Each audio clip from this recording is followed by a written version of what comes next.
Irmãos, abram sua Bíblia em Mateus 6, é um texto bastante conhecido. Nós vamos ver pelo menos um versículo primeiro.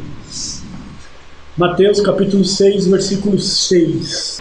Nós vamos ler depois o texto, mas esse versículo eu quero deixar para os irmãos ficarem gravados e meditarem durante o dia. Que diz assim: Mas tu, quando orares, entra no teu aposento e fechando a tua porta, ora teu pai que está em secreto. E teu pai que vem em secreto te recompensará publicamente. Amém? Senhor, te agradecemos por todas as coisas neste dia, Senhor. Ser conosco agora na tua palavra. Ensina-nos, Senhor, dá-nos sabedoria, entendimento e graça. Possamos aplicá-la, Senhor, a tua palavra no nosso dia. É o que eu te peço e te agradeço em teu nome santo, Senhor. Amém. Irmãos, podeis assentar? Hoje nós vamos falar um pouquinho sobre esmola, oração e jejum. E é interessante que a gente vê que quando um país ou um povo passa tribulação, né, nós vimos isso, uma das coisas que mais acontecem com a população é a perda do poder aquisitivo. E se nós formos olhar esses últimos tempos, aqui na nossa cidade mesmo de Guarulhos, olhem nas pontes, olhem nas praças, e vocês vão ver a quantidade de pessoas que hoje estão morando à mercê da sociedade, ou seja, o quanto tem aumentado o número de pessoas que nós, chamamos de indigentes ou moradores de rua, como quiserem colocar. Há uma grande dificuldade de nós estarmos entendendo por que essas pessoas chegam a esse ponto, mas é claro que a gente sabe o que é isso. Muitas das vezes, na sua grande maioria, são problemas espirituais que essas pessoas passam, o inimigo tomou posse mesmo da vida dessas pessoas, e só a misericórdia de Deus. Mas muitos que estão nesse meio, são muitos deles conhecedores da palavra. E conhecem bem, viu, irmãos? Não pensam não. Tem pastores, tem diáconos, tem presbíteros, tem ministros de louvores, tem missionários, e muita gente da igreja que está nessa situação de rua. Alguns com problema espiritual, outros realmente porque perderam tudo. E a família acaba até mesmo abandonando. E uma das situações que a gente mais se vê hoje em dia é, como cristão, como nós devemos dar esmolas. Porque hoje você para em qualquer farol, as pessoas vêm pedir dinheiro. Em qualquer lugar que você está, as pessoas vêm pedir dinheiro. E dar esmolas, a gente vê que até é bíblico. É bíblico dar esmolas. A questão toda é que na nossa sociedade atual, para quem nós devemos dar esmola? Começamos por aí. E de que forma devemos dar esmolas? Aqui existe um contexto de como era dado as esmolas naquele tempo. E os irmãos vão ler comigo, os irmãos vão ver que não é assim que nós fazemos. E como nós vamos nos comportar com relação a isso como cristão também. Então a palavra começa dizendo assim: Guardai-vos de fazer a vossa esmola diante dos homens, para serdes vistos por eles. Aliás, não tendes galardão junto de vosso Pai que estás nos céus. Quando, pois, derem esmola, não faças tocar a trombeta diante de ti, como fazem os hipócritas nas sinagogas e nas ruas, para serem glorificados pelos homens. Em verdade vos digo que já têm o seu galardão. Mas quando tu deres esmola, não saiba a tua mão esquerda o que a direita faz, para que a tua esmola seja dada em secreto. E teu pai que em secreto vê, ou melhor, e teu pai que vê em secreto, ele mesmo te recompensará publicamente. Então nós estamos vendo aqui que no passado, lá nessa época, lá de Mateus, tudo, as pessoas quando iam dar esmolas, faziam um alarde, para mostrar que eles eram bons, que eles estavam dando esmolas, e que de uma certa forma eles cumpriam a lei. Então seria a mesma coisa que eu chegar lá no meio da rua, e chamava as pessoas e falava assim, eu vou dar esmola ali para aquele mendigo, quando eu for dar vocês batem palma, e faz todo tipo de alvoroço para todo mundo olhar para mim que eu estou dando a esmola. Chamando para mim a atenção de um ato que eu estou fazendo. E nós estamos vendo a palavra do Senhor recriminando esse tipo de atitude. Quando você vai dar esmola a alguém, ou quando você vai ajudar alguém, a própria palavra fala que você deveria fazer isso como? Em secreto. Que a tua mão esquerda não saiba o que a direita está fazendo. Então você não anuncia o que você está fazendo. No tempo de era digital, como nós estamos vivendo, é muito costumado você ver pessoas que compram cesta básica, vão doar a cesta básica, mas filmam. Põe na rede social. Isso é a mesma coisa que você dar esmola e fazer o alarde. Então você fala, olha como eu sou bom. Eu estou doando 1000 bolas, 200 cesta básica, 300 disso, 300 daquilo para uma comunidade carente, sendo que você deveria ir lá, compra as bolas para dar para a criançada, compra boneca, compra carrinho e ó... No máximo os irmãos da igreja, vamos lá, irmãos? Vamos fazer esse trabalho social na comunidade da nossa região? E os irmãos vão entender muito bem isso. E nós vivemos hoje numa situação de que, pela pobreza do nosso povo, e principalmente pela pobreza espiritual do nosso povo, nós estamos vendo que hoje homens e mulheres saudáveis, e muito saudáveis, estão fazendo da sociedade uma sociedade paralela. Ou seja, estão acharcando, de uma certa forma, o cidadão a contribuir, mesmo que não queira. Então você chega hoje no Farol, o camarada vem lá, um baita de um homão lá nos seus 24, 25 anos, 30 anos de idade. Imagina o Andrezinho aí, ó, fortão, bonitão, chega lá com uma bisnaguinha de água e uma esponja e quer lavar o seu vidro em troca de um trocado. Alguém pode falar, isso não é esmola, ele está prestando um serviço. Não, ele está te acharcando. Porque quando ele lava o teu vidro, ele vem te cobrar uma moedinha. Nada é feito de graça. Então, até que ponto nós, como cristãos, vamos estar ajudando esse tipo de situação? Então, eu tenho uma referência por mim, não bíblica, mas é o que eu penso, irmãos, é o que eu gostaria de passar. Se eu vejo que a pessoa tem condições físicas de trabalho, eu não vou ajudar. Eu não vou dar dinheiro. Eu não vou dar dinheiro. Porque, primeiro, eu não sei se ele vai pegar esse dinheiro, não vai encher a cara de cachaça, vai chegar em casa, vai espancar a mulher e os filhos. Eu não sei se ele não vai não pegar esse 2, 3 reais que eu dou, mais outro dá, e não vai comprar um papelote de droga para depois usar e gerar mais problema para a família dele lá depois. Então eu tomei algumas atitudes que eu tomo e não falo isso me vangloriando, mas para que os irmãos entendam. Se eu vejo que é uma pessoa saudável, mais necessidade, mas está passando necessidade, eu procuro. Se eu tenho a oportunidade, eu paro, vou num boteco, né, naqueles barzinhos simples, ou uma padaria, ou eu compro um salgado, ou eu pago uma refeição para a pessoa. E ali a gente procura falar de Jesus, embora a maioria já conhece. Quando você vai falar de Jesus, muitos deles nem querem ouvir. Já, não, tudo bem, eu só quero a comida mesmo, ou eu só quero o dinheiro mesmo e quero ir embora. Então nós temos que ter discernimento quando nós vamos dar oferta. Dinheiro, eu posso até dar, irmãos, mas quando eu vejo que a pessoa tem uma deficiência física, ele é cego, ele é um paralítico, ele é uma pessoa que não tem uma perna, que tem uma dificuldade de trabalho, então aí sim eu dou uma oferta. Caso contrário, eu procuro comprar alguma coisa e dar para a pessoa, né? E procuro fazer que seja um bem consumível, que ele vai pegar ali e vai poder comer. Por quê? Muitas vezes você pega ali e vai falar o seguinte, vou te dar um pacote de arroz, eu vou te dar 1 litro de leite, aí essa pessoa vai lá na biqueira e troca por uma pedra de crack. Então nós também, como cidadãos, temos que pensar no futuro da nossa população. E de que a gente possa falar o seguinte, pelo menos eu não compactuo com essa situação. Então nós temos que pensar de uma forma diferente, né? Você também falar que você não tem dinheiro para dar, e isso me chamou uma atenção, uma vez que a pessoa veio pedir um dinheiro, eu falei, eu não tenho dinheiro para dar. Realmente eu não tenho dinheiro em papel na carteira, porque hoje com cartão de crédito e de débito você não anda mais com papel, é uma realidade. O papel virou uma moeda digital. Então dificilmente você vai andar com moedinha ou com dinheiro. E eu falei assim para a pessoa, eu não tenho dinheiro. E depois a coisa me acusou da seguinte maneira, não, dinheiro você tem, está no banco, então você não pode falar que você não tem. Você vê como a gente às vezes se pega, irmãos,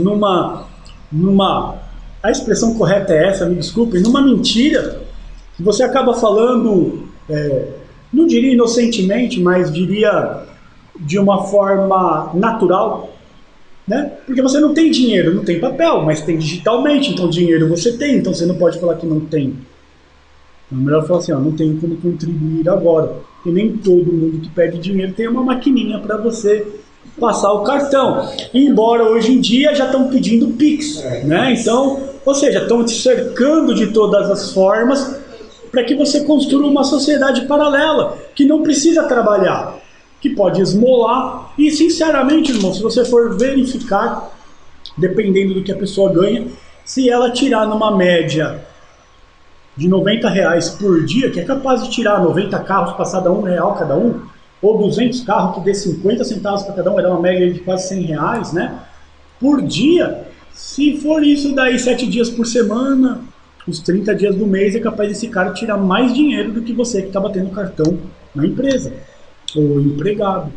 Então, a gente tem que tomar cuidado com isso, porque senão nós também criamos uma sociedade paralela e não é isso que nós queremos. Então, como cristão, nós temos que pensar numa forma de como colaborar, mas também não deixar a coisa induzida de uma forma que se torna fácil da pessoa fazer isso. E de pedir e você simplesmente dar dinheiro. Dar dinheiro não significa que é a melhor maneira de você ajudar uma pessoa que está necessitada, tá? Às vezes tem pessoas que precisam de comer, é claro, a gente viu, nós estudamos sobre fé sem obras, né? Ou obra sem fé, as duas coisas têm que andar paralelas a uma a outra, mas nós temos que ter inteligência para poder estar ajudando, para a gente não estar criando mais problema na vida social e nas pessoas. Então eu tenho por mim, que se eu tenho que dar dinheiro, eu vou comprar para uma pessoa que eu vejo que tem uma necessidade física, né? Que porta uma necessidade, e aí sim eu posso colaborar de uma forma diferente. E já passou situações de você comprar alguma coisa para a pessoa comer, e a pessoa falou o seguinte: mas eu não quero comida, eu quero seu dinheiro, né? E você passa um carão disso, porque a pessoa realmente está interessada no dinheiro, não é no alimento. E já teve situações da pessoa chegar e falar o seguinte: amigo, me paga um prato de comida, eu estou morrendo de fome, né? E nós fomos esses dias atrás, antes de eu viajar, eu fui para passear com a Adriana em São Paulo, e um senhor chegou para mim e falou o seguinte: cara, compre aí umas 2 garrafinhas de água para eu poder comprar um almoço. Aí eu falei: 2 garrafinhas de água não vai resolver o almoço dele. Eu falei: vamos ali no... onde vende marmita aqui? Aí a gente foi lá, comprei 2 marmitas para ele, e ele pôde, né, dividir a marmita dele com a esposa dele e uma outra marmitinha para os filhos. Então a gente faz aquilo que a gente pode. Também não dá para comprar para todo mundo que pede ou comprar tudo que as pessoas pedem. A gente também tem as nossas, como é que eu falei, limitações no nosso dia a dia. Então, como cristão, a gente tem que ponderar sobre isso. Até que ponto, né, você está dando esmolas, até que ponto você está colaborando com a palavra de Cristo sendo divulgada, sendo dimensionada, sendo falada, ao mesmo tempo dando um bom testemunho e ajudando, porque isso é algo que o cristão tem que fazer. Nós temos que fazer isso, nós temos que dar esmola, nós temos que ajudar o nosso próximo, amar o próximo como a ti mesmo. Se fosse você naquela situação, você queria ajuda ou não? Ia querer. Então é isso que nós temos que fazer. E eu ia pedir exatamente coisa para comer, então é por isso que eu, se eu tenho que ajudar, eu dou algo para comer. Então fica aí esse pensamento que eu tenho para os irmãos. E nós estamos vendo que aqui, lá naquela época, né, os fariseus, quando iam dar, ou quando as pessoas iam dar as suas esmolas, eles alardeavam o que estavam fazendo para que a população visse que neles, ou que eles estavam cumprindo a lei, que eles eram pessoas boas e que isso, que aquilo outro.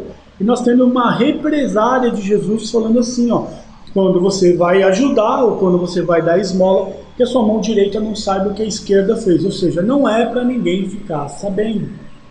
É para ficar entre você e Deus. E ele continua: para que a tua esmola seja dada em secreto, e teu Pai, que em secreto, que vê em secreto, ele mesmo te recompensará. E olha que interessante, irmãos, você dá em secreto e ele te recompensa publicamente.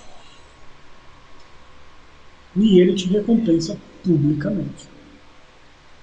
E quando nós somos recompensados publicamente, irmãos, é interessante que nós olhamos para essa recompensa pública e falamos o seguinte: que Deus seja louvado, não eu.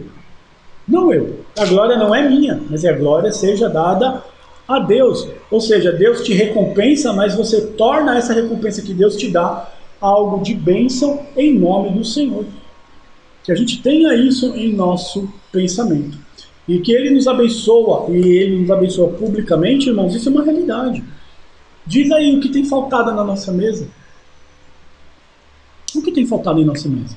Se alguém está falando aqui que está faltando pão, me avisa. Comprei uns pãozinhos lá em casa, nós dividimos, né, nega? Tem para dividir, irmãos. Não dá para falar que nós estamos passando algum tipo de necessidade nessa área financeira das nossas vidas. Não está sobrando. É uma realidade, irmão. Mas também não precisa sobrar. Mas também não está faltando. Eu até estava brincando hoje de manhã, né, que a gente foi comprar pão, e conversando numa conversa com a Adriana, e a Adriana falou assim, mas eu não estou tendo necessidade de nada.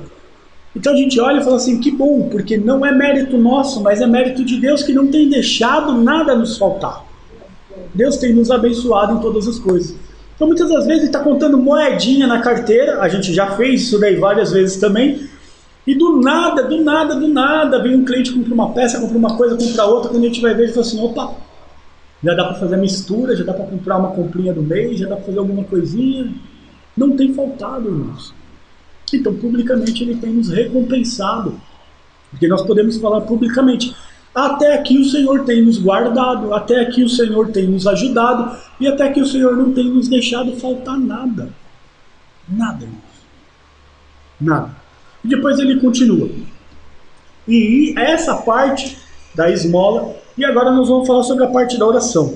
E quando orares, não seja como os hipócritas que se comprazem em orar em pé nas sinagogas e às esquinas das ruas para serem vistos pelos homens. Em verdade vos digo que já receberam o seu galardão. Mas tu, quando orares, entra no teu aposento, ou entra no teu quarto, fecha a tua porta, ora teu pai que está em secreto, e teu pai que vê em secreto te recompensará publicamente. Quando nós falamos aqui, irmãos, não deixem de ler a Bíblia e não deixem de orar, é claro, você não precisa ficar em pé na porta da igreja orando para os outros verem e chegar ao ponto de falar assim, esse daí é santarrão, olha lá, ó como ora. Não, irmãos, tem muita coisa na vida da gente que é nós e Deus só, ninguém precisa saber, ninguém precisa ver, ninguém precisa falar nada. Vai lá, se tranca no teu quarto, dobra o seu joelho e ora, né? Conversa. A oração nada mais é do que uma conversa, e tem que ser uma conversa respeitosa, porque você não está falando com qualquer um, você está falando com o Senhor que deu a sua vida por você. Então você vai lá e conversa com Ele, e Ele fala que o Senhor está vendo a oração, e Ele publicamente te recompensará em função da oração que você está fazendo. Então olha como é importante a gente estar orando a todo momento. Nós temos que estar orando. Sabe, levantou, agradece a Deus porque acordou, né? Vai lá tomar um banho para poder ir para trabalhar, agradece a Deus porque tem um teto, tem um chuveiro ali com água quentinha para tomar banho, porque até, vou chutar aí, talvez 60, 70, 100 anos atrás, não tinha essa mordomia de água quente no chuveiro, não. Era água gelada, né? Não era água encanada, não tinha que tomar banho em rio, né? Ou em bacia, né? Quantos nós não tomamos banho no tanque, né? Então, agradece a Deus, né? Vai descer lá embaixo, tem um cafezinho para tomar, tem um pãozinho para comer. Agradece a Deus, tem um coração grato. Como que nós agradecemos? Agradecemos através da oração. Agradecemos a Deus através do nosso comportamento, do nosso dia a dia, do nosso bom testemunho que nós damos diante dos homens para o Senhor. E ele continua, e orando não useis de vãs repetições como os gentios que pensam que por muito falarem serão ouvidos. Não precisa ficar repetindo as mesmas coisas, porque já deixou de ser uma oração e passou a ser uma ladainha, né? Não sei se é essa a expressão mais correta. Nós estamos vendo que muitas pessoas trocam a oração por ritos, né? Novenas, e fica repetindo aquelas palavras. Você vê o pessoal de algumas religiões asiáticas, por exemplo, né, orientais, que ficam naquele mantra ali falando o dia inteiro. Caramba, aquilo é o tempo todo, não sai daquilo. É uma decoreba daquela situação. E não é uma coisa que sai do fundo do seu coração, não é algo do seu entendimento. É simplesmente algo mecânico. E sabe, irmãos, corremos o risco de entrar nisso mecanicamente também. Sabe quando? Quando muitas vezes nós estamos deixando a nossa vida de oração e a nossa oração se torna mecânica. Sabe quando você ora? Quando você vai comer. E é o único momento que você ora. É uma oração mecânica. E o Senhor não se agrada disso. Porque é o momento que você está tendo ali de conversação com o Senhor. É um bate-papo, vamos dizer assim. E não pensa que é um monólogo, não. É um diálogo mesmo. Porque enquanto você está falando, Ele está ouvindo. Então, não fique com várias repetições. Senhor, Senhor, Senhor, Senhor, Senhor, Senhor, Senhor. Não precisa disso. Faça uma oração que brote do fundo do seu coração. Não precisa ser uma oração, como é que eu vou dizer assim? Além de mecanizada, no sentido de obrigatoriedade. Faça de espontânea vontade. Faça porque você quer ter um momento de comunhão com o Senhor. Mas não precisa ficar de vãs repetições. Não se assemelheis, pois, a eles, porque vosso Pai sabe o que vos é necessário antes de pedir. E aí entra uma questão. Se Deus sabe o que você precisa, para que você precisa pedir, irmãos? Se Ele sabe o que você precisa melhor do que nós mesmos. Porque Ele quer que você converse com Ele. Ele sabe o que é melhor para você. Pode ser que o que você vai estar pedindo Ele não vai te dar. Não é a hora, não é o momento. Mas Ele anseia pelo momento de que você esteja orando, que seria o momento que você está conversando com Ele. E a nossa oração não precisa simplesmente entrar no quarto, fechar a porta, dobrar o joelho e orar. Você pode estar ali apertando um parafuso e estar orando. Você pode estar lavando um prato e estar orando. Você pode ali estar fazendo uma situação do seu dia a dia, mas o seu espírito está em oração. Você pode fazer isso. Quantas pessoas não estão indo na igreja hoje, e nesse horário, que são 10h58, está no meio da palavra, e muita gente está pensando assim, cara, quando acabar aqui, eu vou ter que fazer o almoço. Nossa, o que eu vou fazer de almoço? Será que eu compro um frango? Será que eu compro uma massa? O outro vai estar pensando assim, ixi, amanhã eu tenho que trabalhar. Nossa, vou ter que aguentar aquele chefe chato.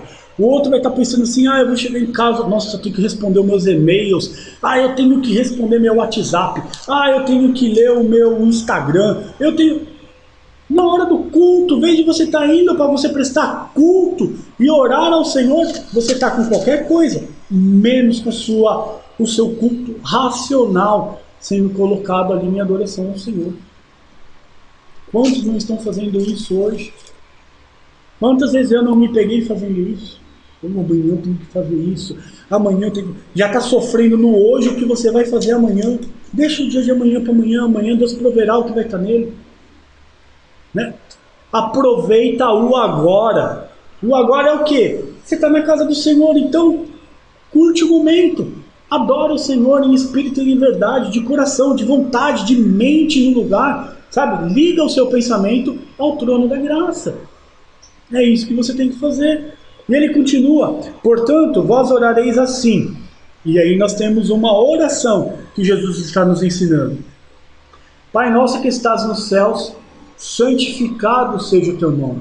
Venha o teu reino, seja feita a tua vontade, assim na terra como no céu. O pão nosso de cada dia nos dai hoje. Então, se vai dar hoje, tá bom. Amanhã é o hoje de amanhã. E ele vai dar também. Perdoa as nossas dívidas, assim como nós perdoamos aos nossos devedores. Isso aqui é complicado, né, irmão? Perdoar quem está te devendo alguma coisa. Né? Sempre fica um resquício de alguma coisinha ali de que está me devendo alguma coisa, né? E não nos conduzas à tentação, mas livra-nos do mal, porque teu é o reino, é o poder e a glória para sempre. Amém. O verbo conduzir aqui no nosso português dá uma intenção errada, tá, irmãos? Dá a impressão de que o Senhor está nos conduzindo para a tentação. Não é essa a ideia do texto, tá? Mas é nos livre da tentação, né? Nos permita que nós possamos entrar, nós possamos sair também dessa situação, mas não que é Deus que está nos conduzindo à tentação. Ele nos é permitido que as tentações venham, porque as tentações vêm de acordo com o desejo do nosso coração. E esse é o grande problema, para ver quanto o nosso coração é enganoso. E depois ele continua e fala assim, e Aqui, irmãos, é uma coisa que nós brigamos muito há uns tempos atrás na nossa igreja. Brigamos no modo de falar, discutimos e falamos e falamos e falamos sobre o perdão. E muitas pessoas não entenderam o que significa perdão, porque ele continua no 14 falando assim: porque se perdoares aos homens perdão, 14. Porque se perdoares aos homens as suas ofensas, também o vosso Pai Celestial vos perdoará. Não tem perdão do Pai se você não perdoa o seu próximo. Você tem que perdoar o seu próximo para que o Pai te perdoe. Então, se você tem algum mal entendido com alguém, seja irmão da igreja, ou seja, não seja irmão da igreja, acerta essa situação logo. Resolva esse problema logo. Não deixe o negócio ficar tomando volume, não. Né? Eu vi uma pessoa uma vez falando assim: pessoas inteligentes perdoam imediatamente. Então eu magoo a irmã Margarida, como uma mulher inteligente, ela já vai me perdoar na hora. Na hora. Perdoa, não quero nem mais saber desse papo, vamos para a próxima. Por quê? Porque ela é uma mulher inteligente. Porque ela sabe que se ela guardar rancor disso daí, como que ela vai orar à noite e falar assim: Senhor, perdoa os meus pecados? Não vai.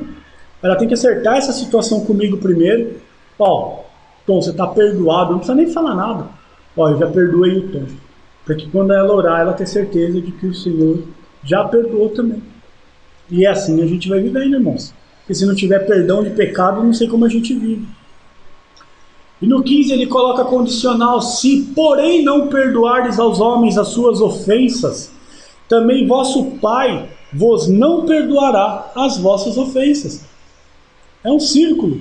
Você perdoa para ser perdoado. Você não perdoa, você não é perdoado. E é interessante que nós queremos ser perdoados, mas liberar perdão é que é difícil. A gente gostaria de ver, né, que nem a gente fala assim, gostaria de ver o outro na pior, sofrendo. Se depender de nós como seres humanos, é isso que a gente ia querer. Mas como cristão, né, nós temos que refletir o caráter de Cristo em nossas vidas. Nós não podemos deixar de perdoar. Nós não podemos passar por cima do perdão. Perdão não é algo que você empurra com a barriga, né, no jargão popular. É algo que você tem que resolver logo, irmãos. Resolva logo. E quando jejuardes, agora nós vamos falar um pouquinho do jejum. Não vos mostreis contristados como os hipócritas, pois desfiguram os seus rostos, para que aos homens pareça que jejuam. De verdade vos digo que já receberam seu galardão. Tu, porém, quando jejuares, unge a tua cabeça e lava o teu rosto, para não parecer aos homens que jejuas, mas a teu Pai que está em secreto, e teu Pai que vê em secreto te recompensará publicamente. Está aí uma das maiores ferramentas de guerra do cristão, que é o jejum, e é tão pouco falado e é tão pouco acessado essa ferramenta de guerra. Porque o jejum é uma ferramenta de guerra, irmãos. Porque quando você jejua, você também mortifica a carne. Quando você vê o inimigo marcando aquela situação para você cair no pecado, e você fala: opa, já estou vendo que está acontecendo isso, deixa eu sair de lado disso daqui para mim não pecar. Então você está mortificando a sua carne. E isso é fundamental. O jejum, ele é muito importante na vida do cristão. Nós precisamos jejuar mais. O jejum é uma ferramenta fantástica, fundamental. E olha o que ele fala: porque muitas pessoas quando jejuam ficam com a cara triste, não sorriem, não conversam, ficam com a cara fechada. Aí a fome bate, por exemplo, já fica mal-humoradinho, né? Já fica triste, já quer brigar, arranja motivo, né? E o Senhor está falando exatamente o contrário. Quando jejuardes, não vos mostreis contristado, porque quem se mostra contristado, o que é? É um hipócrita. E se nós ficamos com o nosso rosto desfalecido porque está jejuando, é melhor nem fazer, irmão. É melhor nem fazer. Porque então você está fazendo alguma coisa em vão. Porque ao invés de você estar fazendo jejum com alegria, com amor, por uma causa, por uma necessidade, você está mais sendo uma pessoa incoerente. Ou como a palavra fala aqui, né? Hipócrita. Porque desfiguram seus rostos para que os homens pareçam que jejuam, né? com aquela cara melancólica, triste. A fome está colando as costas dele lá, o estômago nas costas, e ele está mal-humorado, começa a tratar todo mundo mal. Não jejua, se é para jejuar dessa forma, amadureça primeiro, para que você possa jejuar. Né? Esses dias atrás aí eu estava conversando muito com o André, eu e o André vindo para casa falando sobre o quê? Amadurecimento, não foi, André? E o quanto nós precisamos amadurecer. Amadurecer como cristão. Tem certas coisas na vida da gente que o amadurecimento não pode esperar mais. O perdão, por exemplo, ele mostra maturidade. Aquele que não perdoa ainda não está maduro. Sabe, ainda é como criança. Ainda está cheio de ego, está cheio de sentimento interno que precisa ser tratado. Que a pessoa precisa entender que ela já morreu e quem reina agora é Cristo. Então os nossos egos não podem estar mais sobrevalendo sobre a nossa vida. Amadurecimento espiritual. Em verdade vos digo que já receberam o seu galardão. Tu, porém, quando jejuardes, unge a sua cabeça e lava o seu rosto. Lava o rosto, dá uma despertada. Né? Esse unge a sua cabeça, na minha opinião, não é só jogar o óleo sobre a cabeça, como era de costume naquela época, né? Mas é você se mostrar que você está satisfeito com a atitude que você está tendo. Não, eu vou jejuar, mas eu não vou ficar melancólico. Eu não vou jejuar e vou ficar triste. Né? Eu vou ficar como uma pessoa normal, tendo atitudes normais. E ele continua. Para não pareceres aos homens que jejuam. Sabe o que a gente vê aqui? Uma pessoa que está querendo agradar a homens. Exatamente. Não está a fim de agradar a Deus, não. Está a fim de se mostrar santo. Né? Aí você vê lá o camarada quis fazer um jejum igual de Jesus. Morreu. E morreu. Então você vê o seguinte, a pessoa quer jejuar para mostrar que é santo. Ah, eu sou santo. Eu vou ficar 30 dias sem comer nada, sem beber água, sem nada, num corpo como o nosso. É muito complexo, irmãos. Não é assim que a coisa funciona. Mas fazendo isso com a motivação errada. Né? Fazendo isso com o entendimento de forma errada. Né? Tem pessoas que jejuam para receber bênçãos materiais. Eu particularmente sou contra isso. Eu pessoalmente sou contra isso. Eu acho que o jejum ele é uma ferramenta para que você possa, digamos o seguinte, ter mais aproximação com o Senhor através da santidade, porque você vai estar negligenciando muitas coisas quando você está jejuando. E não por um bem material. Sabe? Ao invés de jejuar para que o Senhor faça com que os seus adversários parem, você deveria jejuar para que o Senhor te dê condições de suportar o que os adversários estão fazendo e que eles olhem para você e falem, por que ele é diferente? Por que eu tenho que ser igual a ele? Nossa, eu piso na Ananias, eu brigo com a Ananias, eu bato na Ananias, o Ananias sempre está bacana, sempre está bem humorado, sempre está legal. Que raios que esse Ananias tem que eu não consigo ser como ele? E aí vai chegar no Ananias e falar assim, por que você é assim? Você acha que é fácil? Eu sou assim porque estou refletindo o caráter de Cristo e você também vai ter que refletir o caráter de Cristo. Então o jejum eu vejo como uma arma que é para que você se molde aquilo que o Senhor está querendo. Não é para você fazer um jejum e pedir para o Senhor te dar um carro novo. Não é para você jejuar, na minha opinião, tá, irmãos? Eu vejo assim.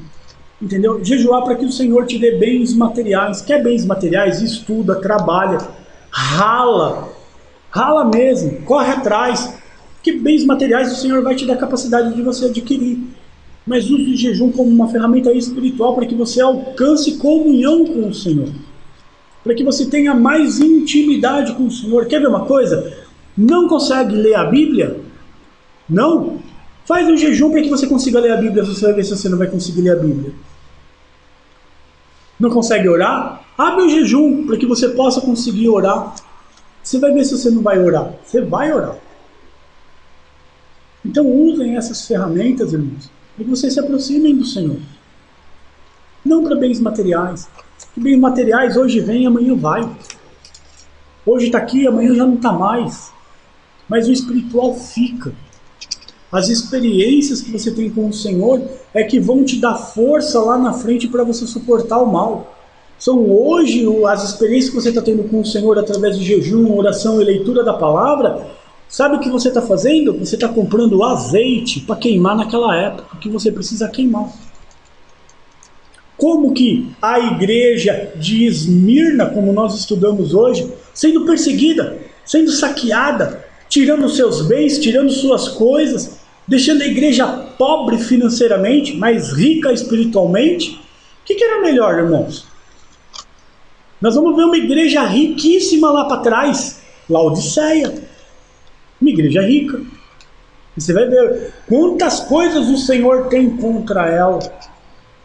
Ao contrapartida, em Esmirna você vê que perder as coisas até com alegria. Bens materiais não suplantam as coisas da vida eterna. Então hoje nós temos que entender que temos ferramentas à nossa disposição para que nós possamos estar nos aproximando mais do Senhor.